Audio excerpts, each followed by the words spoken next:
이전에 한번 살아보겠다고 블레셋 가드로 도망갔다가 아차 싶어서 미친 척하고 침 질질 흘리면서 연기하고 도망 나왔던 다윗 이야기를 여러분 기억하실 겁니다. 그리고 나서는 다윗이 오랫동안 이 광야를 전전하면서 다니는데 하나님께서 은혜로 그래도 다윗을 추종하는 사람들을 붙여주셨습니다. 혼자 도망 다니지 않고 무리가 생겼는데 처음엔 한 400명이 왔고 그 뒤에 또 한 200명이 추가되어서 한 600여 명이 됐습니다. 다윗의 부대가 된 겁니다.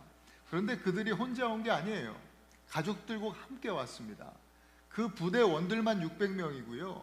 가족들까지 합치면 한 2,000에서 3,000명가량 되었을 것입니다. 그 많은 사람들을 이제 다윗이 자기가 리더 아닙니까? 대장 아닙니까? 그들을 먹여 살려야 하는데 이 광야에서 보통 일이 아니에요. 주거지가 딱 정해진 주거지가 없잖아요. 사울의 그 시간이 지나도 사울의 그 압박은 조금도 줄어들지 아니하고 계속 상황이 어려워지는데 정말 이 불경기도 이런 불경기가 없어요. 먹고 살기 힘든 거예요. 지도자로서 결정을 내려야 되잖아요. 어떻게 해야 되지? 여러분들이라면 어떻게 하시겠습니까? 방법이 없어요. 아무리 머리를 굴려도 방법이 없으니까 블레셋으로 망명 가야 되겠다. 그래서 다시 블레셋 가드로 망명을 신청합니다. 아가 왕 앞에 나가서 이것을 좀 아기스 왕이죠. 아기스 왕 앞에 나가서 우리 좀 받아달라고. 근데 이게 웬일이에요? 가드 왕 아기스가 다윗을 그 무리를 받아주었어요. 망명을 받아주었어요. 그리고 시글락이라고 하는 도시까지 내어주면서 정착할 수 있도록 그렇게 도와주었습니다. 다윗은요, 그 가드왕 아기스의 마음을 사기 위해서 처음부터 그냥 다윗이 부대까지 몰고 같이 들어왔으니까 뭐 한 방에 어떻게 믿을 수 있습니까? 그러니까 다윗 입장에서는 아기스의 마음을 사기 위해서 좀 뭔가 좀 보여주어야 되잖아요. 동족인 유다 지파에 내려가서 마치 유다 지파를 쳐서 거기서 전리품을 얻어서 바치는 것처럼 거짓말을 하는 거예요. 유다 지파 쪽으로 가가지고 조금 더 밑으로 내려가요, 다윗이. 그리고 유다 지파에 인접한 이방 족속을 치고 거기서 나온 전리품을 이 아기스 왕한테 갖다 바치는 거예요. 그러니까 시간이 지날수록 아기스가 점점 다윗을 신뢰하기 시작했어요. 진짜 이 친구가 우리 편이 됐구나. 이렇게 정말 다윗이 아주 연기력이 보통이 아니에요. 참. 그렇게 아기스의 마음을 그러던 어느 날 이 왕이 아기스 왕이요, 블레셋과 이스라엘과 이 악연을 이제 끝내야 되겠다. 큰 맘 먹고 저 사울을 죽이고 이 이스라엘 완전히 쓸어버려야 되겠다, 이런 생각을 했습니다. 그래서 전투를 준비하고 출정을 하는데 이번에 다윗 너희 부대도 함께 가자. 그렇게 명령해서 이 행군하는데 우리 전투 행렬의 제일 후방을 니네들이 맡아라. 딱 그렇게 명령해서 실제로 이스라엘과 전투하기 위해서 이제 전쟁에 출정합니다. 이 보통 일이 아닌 거예요. 너무나 큰일 났습니다. 너무 일이 커졌어요. 다윗이 누굽니까, 여러분? 이미 영적으로는 이스라엘의 기름 부음 받은 왕 아닙니까? 그런데 기름 부음 받은 왕이, 다윗 왕이 블레셋의 용병이 되어서 이스라엘, 자기 나라 싸우게 생겼어요. 전쟁 치르게 생겼어요. 그러면서 실제로 부대원으로 합류해서 행군을 하는 거예요. 가는 거예요. 가면서 여러분 어떤 생각이 들었겠습니까? 어떤 마음이었을까? 상상이 안 됩니다. 왜 이런 일이 일어났습니까? 다윗이요, 이 광야에서 이 방향을 잃어버렸어요. 믿음을 잃어버렸어요. 하나님 찾지 않고 자기 생각에 어떻게 하면 먹고 살지를 고민하게 되었죠. 그러면서 자기 생각대로 하나님 말씀 순종하지 아니하고 그렇게 결정하고 판단한 결과지요. 거짓말하고 또 늘 불순종하면서 스스로 하나님 말씀이 아니라 스스로 살 길을 찾으면서 살아가는 사람이 된 것이에요. 결국 그런 사람 다윗은 오도 가도 못하게 되는 그런 상황을 맞이하게 되었습니다. 그런데 그때 생각지도 못한 일이 일어났어요. 블레셋의 그 방백들이라고 되어 있는데 우리 성경은 블레셋의 그 지휘관들입니다. 모든 지휘관들이 들고 일어났어요. 아무래도 출정하고 전쟁에 나가는 데 있어서 다윗이 염려가 되는 거예요. 이 블레셋 지휘관들은.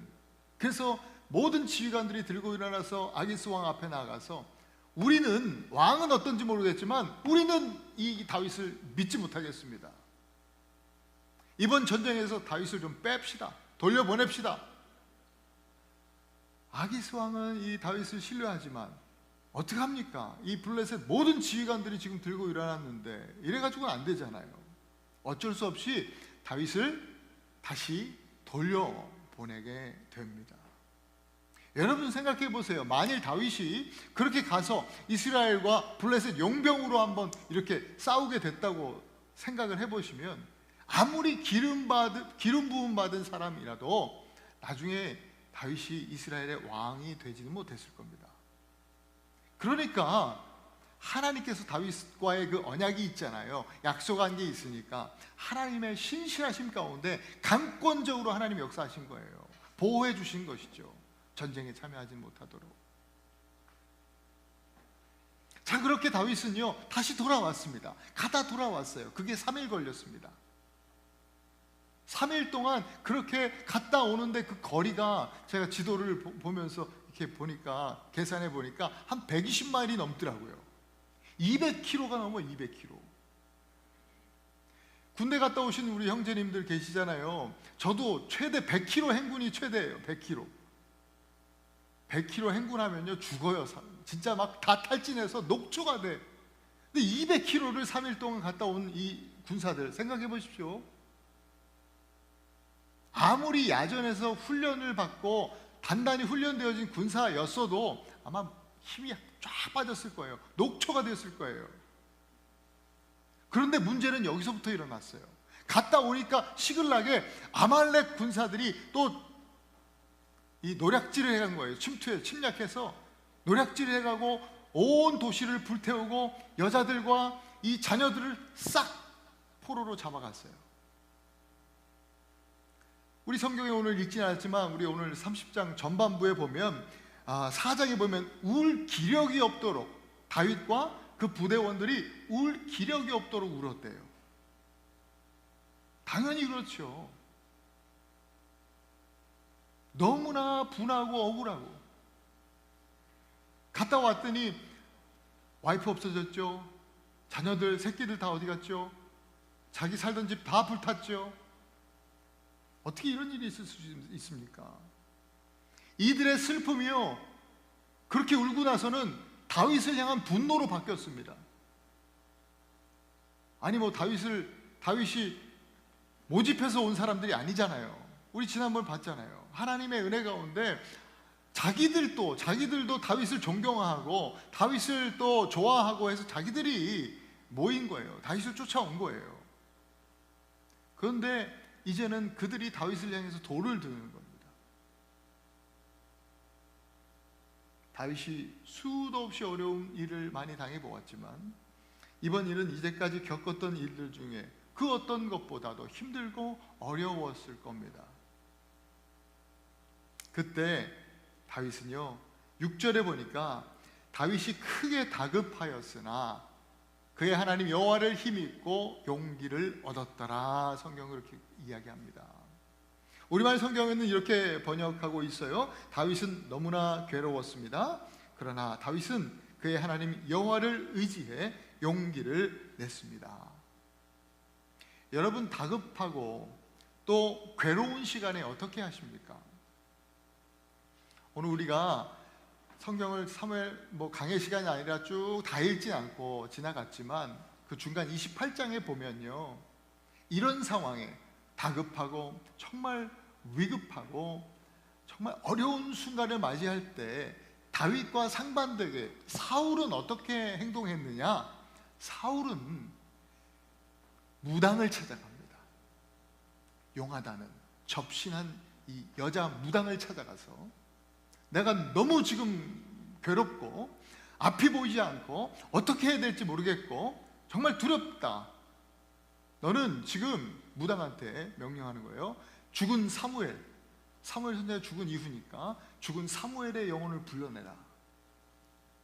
이렇게 해서 무당 찾아가서요, 사무엘을 접신해서 이 여자가 사무엘로 나타나면 이렇게 사무엘로 접신해서 얘기하는 그런 장면이 나와요. 진짜로 하나님 앞에 크게 범죄하는 것이죠. 이스라엘 왕이 어떻게 그런 짓을 합니까?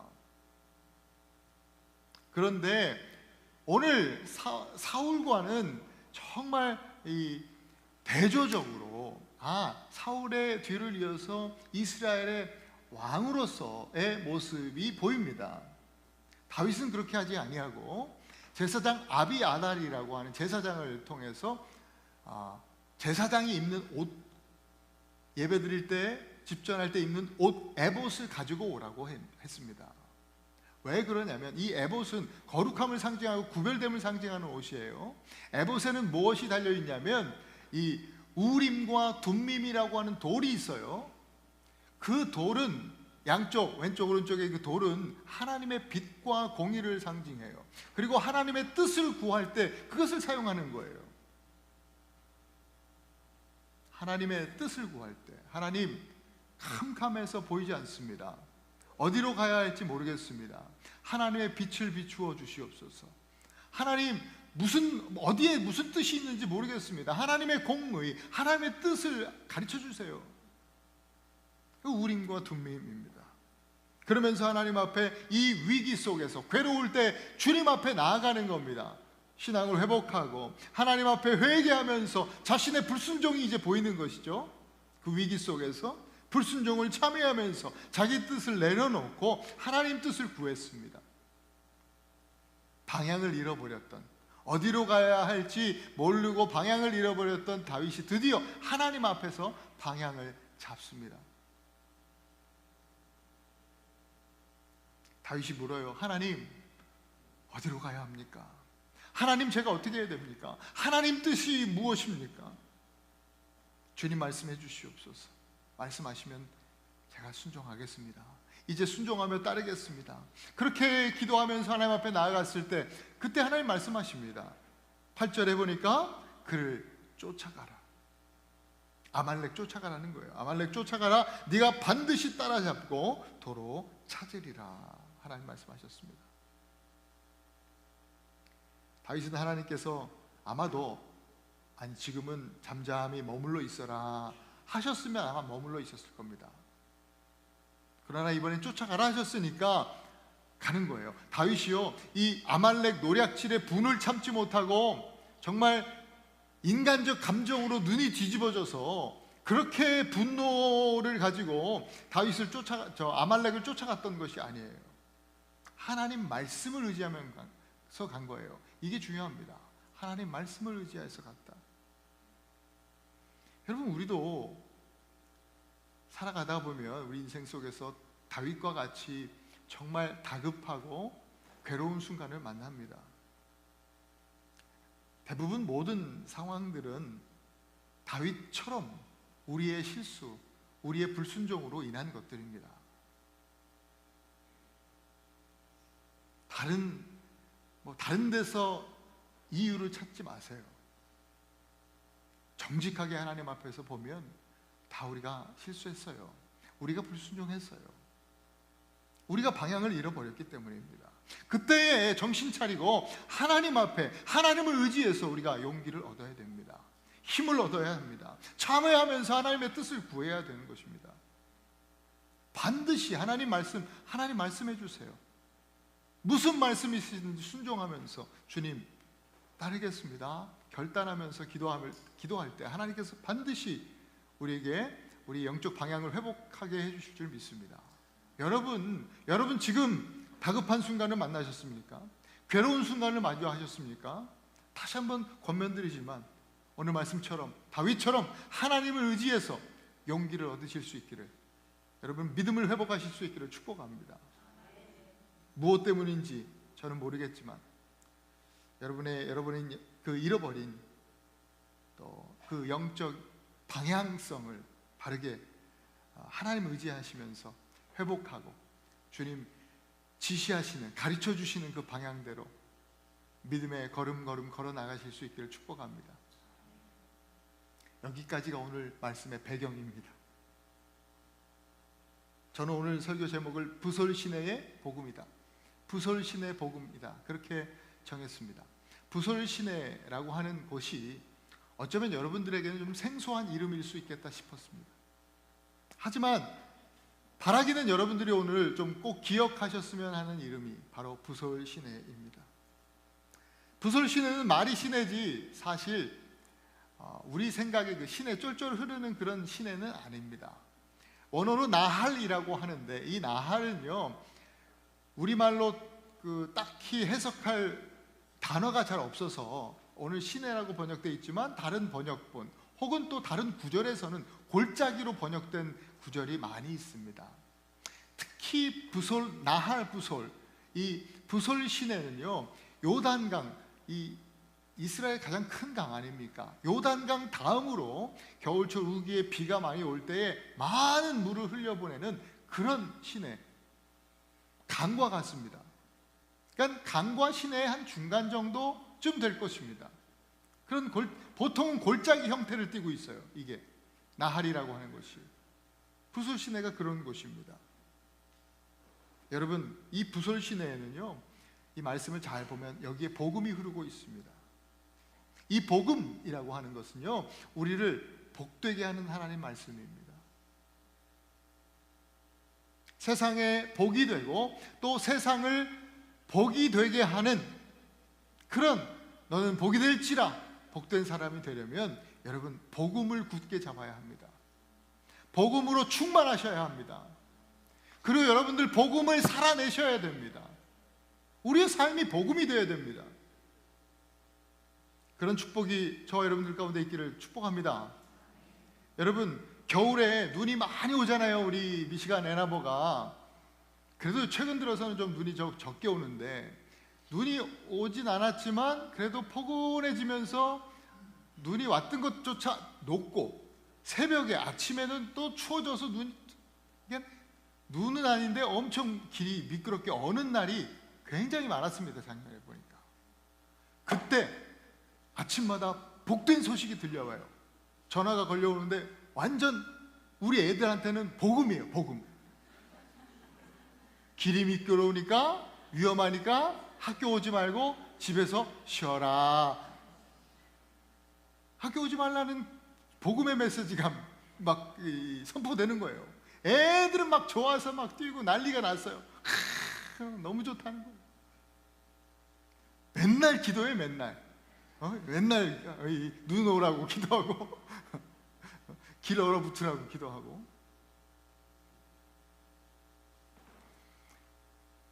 여러분, 부솔 시내의 복음, 첫 번째 복음은 바로 그것입니다. 우리에게 쉼을 주시는 하나님. 정말 바쁜 시대에, 정말 오늘같이 바쁜 시대에 쉼을 주신다는 것은 그 어떤 것보다도 복된 소식이 아닐 수 없습니다. 다윗과 부대원들은 여러분 3일 동안 행군하고 왔어요. 말씀드렸듯이 120마일 이상 걸었습니다. 너무 힘들었습니다. 아까 말씀드렸잖아요. 또 기력이 없을 때까지, 기력이 다하도록 울었다 그랬어요. 무슨 힘이 있습니까? 정말 힘이 하나도 없는데 그래도 다윗이 이제 영적으로 회복되어지고 하나님 말씀해 주셨으니까 말씀 의지하면서 아말렉 추격하러 간 거예요. 여러분, 시글락에서 이 부솔 시내까지 오는 가운데 제가 또 지도를 보니까 그게 또 한 15마일 되더라고요. 한 약 15마일을 추격하는 일이니까 천천히 걸었겠어요? 거의 뛰다시피 추격해 갔을 거 아니겠습니까? 15마일이에요. 보통 힘든 게 아닐 거예요. 그래서 부설 시내 앞에서 너무 힘드니까요, 200명이 600명 중에 200명이 도저히 우린 못 가겠다, 낙오가 되어졌어요. 아니, 힘들다고 자기들만 빠지겠다는 겁니까? 자기들만 쉬겠다는 거예요? 어떻게 그렇게 요령을 피울 수 있습니까? 여러분, 만일 그렇다면, 그렇게 요령 피우고 게으른 것이라면 진짜 그 사람들 나쁜 사람이에요. 저도 그런 사람 정말 싫어요. 그렇게 요령 피우는 거, 저희 아이들 가운데도 가끔씩, 애들이 많으니까 저희 집에 가끔씩 그렇게 잔머리 굴리는 애들이 있어요. 여지없이 제가 엄청 야단치죠. 제일 싫어해요, 제가 그런 거를. 만일 이 사람들 그런 사람들이라면 정말 악한 사람들이에요. 나쁜 사람들이에요. 그런데 그런 거 아니에요. 그런 사람들 아니에요. 여러분, 사람마다 체력이 다 같을 수 없어요. 군인도 다 같은 군인이 아니잖아요. 그 중에 좀 약한 사람들이 있는 거예요. 아내와 아이들이 다 지금 포로로 잡혀간 상황인데 여러분, 포기하고 싶겠습니까? 죽어도 쫓아가서 그냥 그 원수들 잡아 죽이고 싶겠죠.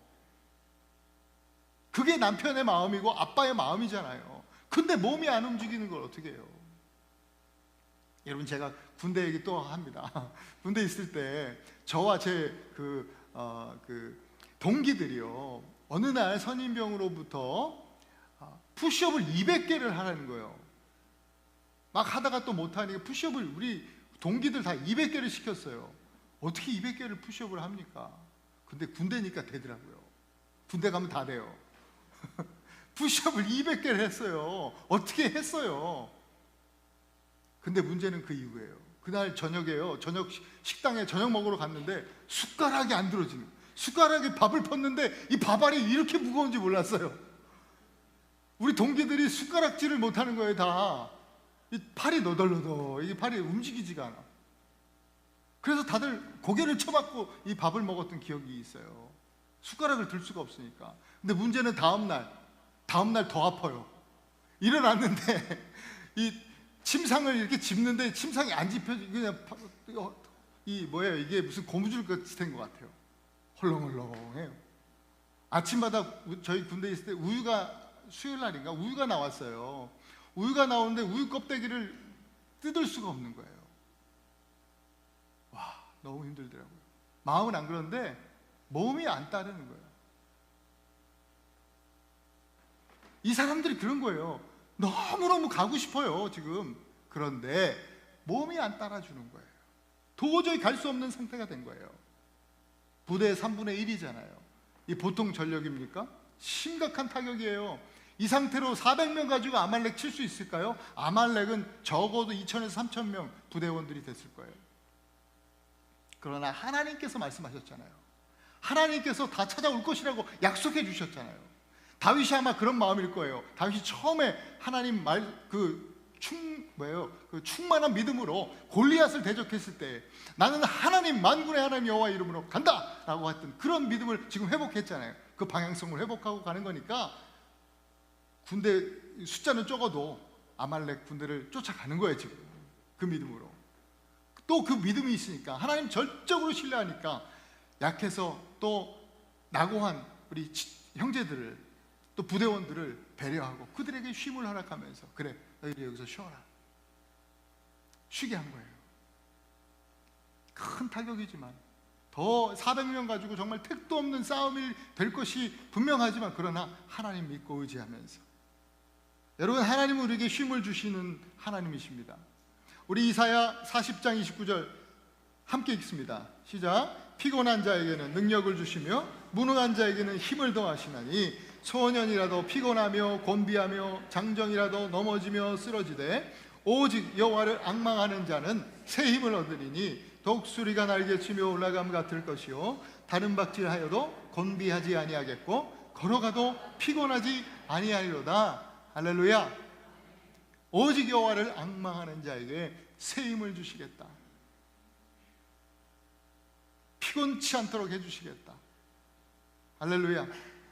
여러분, 예수님도 제자들에게 또 우리들에게 이와 같이 말씀해 주십니다. 마태복음 11장 말씀입니다. 같이 읽습니다. 수고하고 무거운 짐진 자들아 다 내게로 오라. 내가 너희를 쉬게 하리라. 나는 마음이 온유하고 겸손하니 나의 멍에를 메고 내게 배우라. 그리하면 너희 마음이 쉼을 얻으리라. 여러분, 부설 시내는요 마냥 쉬고 놀고 먹는 곳이 아닙니다. 잠시 멈추고 나의 지금까지 지고 살아왔던 세상 멍에를 다 벗어버리고 예수 그리스도의 멍에를 매는 곳이 바로 부설 시내입니다. 그리고 주와 함께 하나님을 앙망하는 자, 그렇게 하나님 앞에 예배를 회복하며 나아가는 곳, 그것이 바로 부설 시내입니다. 진정한 쉼은 하나님께 있습니다. 우리 성도들에게 있어서 진정한 쉼은 그냥 단지 육체적인 쉼이 아니라 너희는 마음의 쉼을 얻으리니, 중요한 것은 우리 마음에 있지 않습니까? 아무리 쉬어도 마음이 괴로우면 쉬는 게 아니에요. 우리 너무 잘 알지 않습니까? 우리 모두가 부설 시내에서 오늘 세상의 멍에를 다 벗어버리고 예수 그리스도의 멍에를 맬 수 있기를 축복합니다. 하나님께서 오늘 저와 여러분들에게 능력 주시고 힘을 더하여 주실 줄 믿습니다. 두 번째 부설 시내의 복음은요, 은혜를 주시는 하나님이라는 것입니다. 하나님께서 인도하심으로 다윗을 통해서 아말렉을 치게 하셨습니다. 사실은 말도 되지 않는 싸움이지만, 지치고 수도 부족하지만 하나님께서 함께 하셔서 아말렉을 진멸하고 승리하고 그들에게 빼앗던 모든 것들 다시 찾았습니다. 또 그들이 갖고 있던 모든 그 소유들을 다 전리품으로 거두어 드렸습니다. 그리고 돌아오면서 부설 시내에 그 쉬고 있던, 회복하고 있던 그 형제들을 만났잖아요. 그들에게 이제 그 찾아왔던 모든 것들, 전리품들을 똑같이 나누라고 다윗은 명령했습니다. 근데 거기에 몇 명이 반기를 들었어요. 오늘 그 본문에 나오잖아요. 22절에 우리가 죽을 고생을 해서 이 찾아온 물건이고 얻어온 그 전리품들인데, 아니 여기서 싸우지도 않고 쉬고 있던 이 사람들 한 게 뭐가 있냐? 어떻게 우리가 이것을 나누냐? 아니 그 와이프나 애들은 찾아가게 해라. 그러나 여기 우리가 벌어온 돈은 절대로 못 나눈다, 못 준다, 이렇게 얘기했습니다. 여러분, 22절에 성경은 이들을 뭐라고 하냐면 악한 자들이고 불량배라고 얘기하고 있습니다. 좀 너무한 거 아니겠습니까? 여러분 생각해보면, 인간적으로 아니 하나님 말씀 순종해서 나간 사람들 아닙니까? 진짜 목숨 걸고 싸웠던 사람들 아닙니까? 그런데 어떻게 불량배라고 악한 자라고 그렇게 이야기를 합니까? 상식적으로 틀린 말이 아니에요. 나눌 수 없는 것, 우리 세상적으로는 이 사람들한테 줄 수 없죠. 그런데 바른 말 하는 것 같은 이 사람들에게 악한 자라고 불량배라고 하는 이유가 뭘까요? 여기 복음이 있기 때문입니다. 여러분, 다윗이 받은 사명이 뭐예요? 그 사명의 본질이 뭐예요? 돈 벌어오라는 거예요? 전리품 가져오라는 거예요? 그게 아니라 잃어버린 영혼을 구하는 거예요. 자기 아내, 자녀들, 그 영혼 구원에 있어요. 사람을 구해오라는 거예요. 이것은요, 온 인류를 향하신 하나님의 구속사를 아주 짧은 이 시간에, 순간에 보여주시는, 그 구속사의 단편을 보여주시는 메시지예요. 다윗은 예수 그리스도의 상징이잖아요. 18절부터 19절, 20절 여러분 절절히 보시면 매 절마다 나와요. 누가 찾았다고 나오냐면 다윗이 아말렉을 무찌르고, 다윗이 그 모든 잃었던 영혼들, 아내와 자녀들을 찾았고 회복했고, 다윗이 그 소유물들을 거두었다. 그런데 악한 자들과 불량배들 얘기하는 걸 잘 들어보세요. 22절 여러분 다시 한번 보시면 걔네들이 하는 말이 우리들이 찾은 건데, 내가 한 건데 라고 얘기합니다. 여러분, 복음이란 구원은 나의 공로가 아니라 예수 그리스도의 십자가의 공로임을 고백하고, 겸손하게 값없이 주시는 은혜를 믿음으로 받는 것, 그것이 복음이요 구원입니다. 나의 공로가 하나 없음을 고백하는 것, 오직 100% 아니 1%만 그래도 조금은 있지 않습니까? 그거 아니고 100% 예수 그리스도의 공로입니다. 나는 한 것 하나 없으니 그저 받은 은혜입니다 고백하는 것이 우리 신앙입니다. 그것이 믿음입니다. 여러분, 죄의 값은 사망이라고 했잖아요. 죄의 값은 사망이다. 예수님께서 십자가에 달리셔서 죽으심으로 그 죄의 값을 치러주셨어요. 그 십자가의 보혈이 오늘 우리에게 흘러와서 오늘 우리에게 은혜가 된 것입니다. 그 보혈의 은혜를 믿음으로 받으면 구원을 받고 자유케 되는 거예요. 그것이 이 기독교 복음이에요. 십자가 복음이에요. 에베소서 2장 8절 9절 말씀 함께 읽습니다. 시작. 너희는 그 은혜에 의하여 믿음으로 말미암아 구원을 받았으니 이것은 너희에게서 난 것이 아니요 하나님의 선물이라. 행위에서 난 것이 아니니 이는 누구든지 자랑하지 못하게 하려 함이니라. 자랑할 것 하나 없어요. 이 십자가의 복음을 듣고 예수님 영접하면 구원을 받는 거예요. 여러분, 구원을 받으면 영안이 열리는데요, 영안이 열리는데 내가 누리고 있는 이 성공과 또 지금 누리는 안전과 또 내가 지금 누리는 평안과 또 내가 오늘 이 미시간 애나버에서 살아가면서 누리는 부요와 그 모든 것들이 내가 지금까지 고생해서 이룬 것이 아니라 하나님의 은혜였구나, 이게 보이는 거예요. 구원받은 사람에게는 이게 보여요. 아, 내가 진짜 생고생해서 여기 미국 와서 고생해서 이만큼 이루었다 라는 분들은 아직 예수님을 아직 못 만나신 분들이지. 하나님의 은혜로구나 라는 것이 이제 구원받은 사람 보이기 시작해요. 여러분, 그 은혜는요 반드시 나누어지게 돼 있어요. 그게 진짜 은혜예요. 하나님의 은혜는 풍성해요, 부족해요? 날마다 풍성해요. 하나님의 은혜는 간당간당하게 임하는 법이 없어요. 항상 넘치고 흘러넘치고 충만해요. 그게 하나님 은혜예요. 왜 그런지 아세요? 하나님은 은혜를 갖고 계시지 않기 때문이에요. 항상 하나님은 은혜를 흘려보내주세요. 항상 나누신단 말이죠. 나누면 나눌수록 풍성해지는 게 은혜거든요. 부솔시내가 바로 그런 것이에요. 부솔시내가 흐르듯이 오늘도 예수 그리스도를 통해서 아말렉을 무찌른 건강한 사람들에게나 혹은 탈진해서 잠시 머물러 있는 약한 자들에게나 동일하게 하나님의 은혜가 흘러가는 거예요. 그게 부솔시내예요. 바로 그게 복음이죠. 교회가 바로 그런 곳이 되어야 합니다. 약한 자도 있고 강한 자도 있죠. 세상적으로 잘 나가는 사람도 있고 좀 실패하고 어렵고 힘든 사람들도 있지요. 그러나 교회 안에서, 그리스도의 복음 안에서 우리는 서로 함께 은혜를 나누고 함께 도와주고 함께 세워주고 그렇게 함께 그리스도의 몸된 교회로 지어져가는 우리가 되어야 할 줄로 믿습니다. 여러분들이 받은 은혜는 어떻습니까? 은혜 받으셨습니까? 그렇다면 여러분들이 받은 은혜는 흘러가고 부솔시내처럼 흐르고 있습니까? 아니면 정말 딱딱하게 돌처럼 굳어져서 그냥 머물러 있습니까? 부솔시내의 복음이 오늘 저와 여러분들에게 생생하게 살아있기를 축복합니다. 악한 자들과 이 불량배 같은 삶이 아니라 다윗처럼 하나님의 은혜를 풍성하게 나눌 수 있는 복 있는 사람이기를 축원합니다.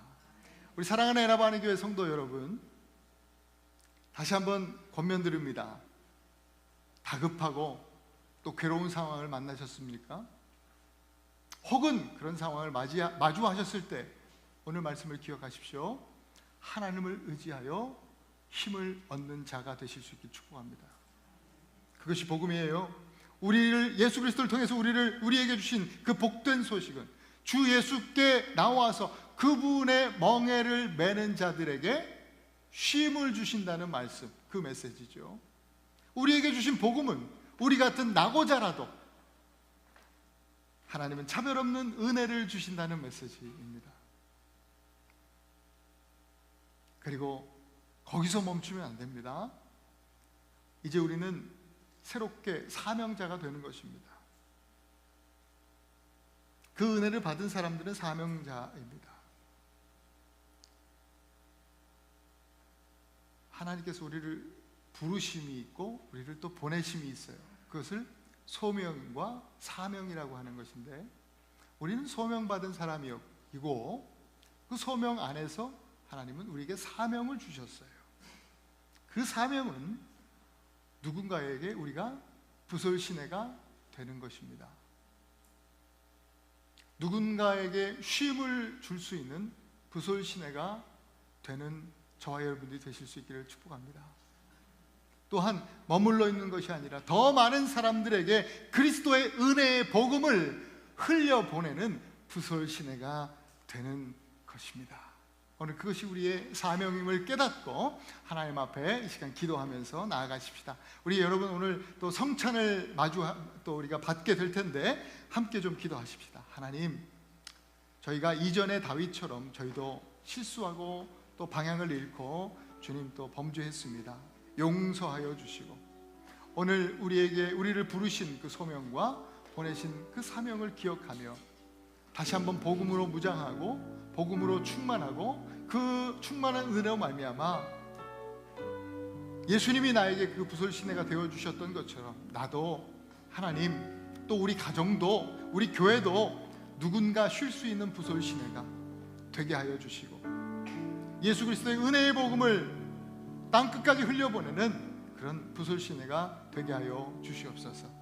같이 하나님 앞에 이 시간 여러분 잠잠히 또 우리 성찬을 또 앞두고 이 시간 또 회개하면서 함께 오늘 말씀 기억하고 함께 기도하며 나아가십시다. 기도합니다.